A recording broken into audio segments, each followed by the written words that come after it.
Whenever I was a younger man and my agoraphobia wasn't as bad, it got worse over time. I have mild agoraphobia.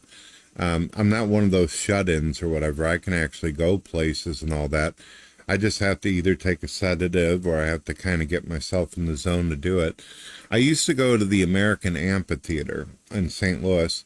What this place is, it's a place where bands go and do things. I have seen Slayer. I got to see Megadeth during their Euthanasia tour. I got to see the band Korn and Flotsam and Jetsam and all that. And I would stand there, and there, of course, American amphitheaters in an area where there's a great deal of uh, diversity. How shall I put it? And people would, they'd look at me and they'd go, "What the hell are you doing out here, white boy, hunky?" All this kind of shit. And I'd be like, "I'm just here to check out the music. I'm just here to listen to some shit. That's all, man. I don't mean anybody any trouble." And they go, "Well, you better not be any fucking trouble." And I'm like, "Dude, you're like almost 7 foot tall. You look like the Undertaker off WWE or fucking Simone Jack. What the hell do you think I'm going to do to cause any trouble?" I've seen the logic, but okay.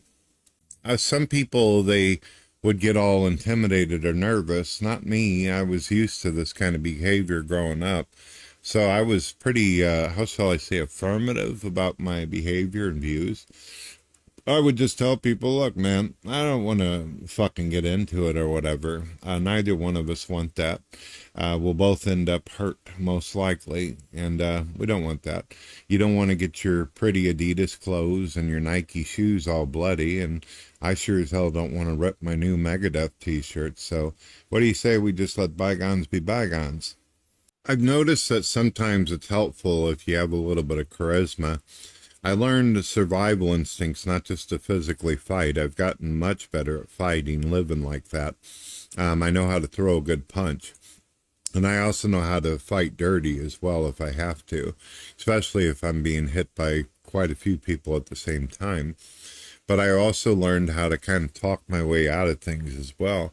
Like I'll try to have a rational discussion with someone. I say, "Look, you don't know me, I don't know you. I have no hatred or interest whatsoever in whooping your ass all over the place. And I think deep down inside, you'd rather be home playing a, PlayStation or something, or, a computer game than sitting here getting into it with me. It just wouldn't be no fun. Just teeth would get knocked out, hair would get pulled, kneecaps to the face, that kind of shit. Totally uncomfortable." Unfortunately, depending on where you are, when you're standing in line in the American Amphitheater waiting for a cool metal band, luckily for you, a lot of the line is going to be people who are similar in color to you.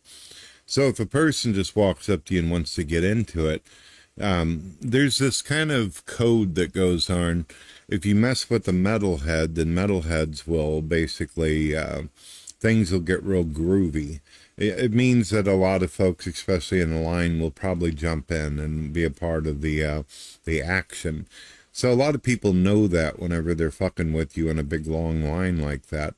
They're like, if I fuck with this guy, there's a possibility that big ass dude over there wearing a Slayer t-shirt might jump in, and then it'll get really painful.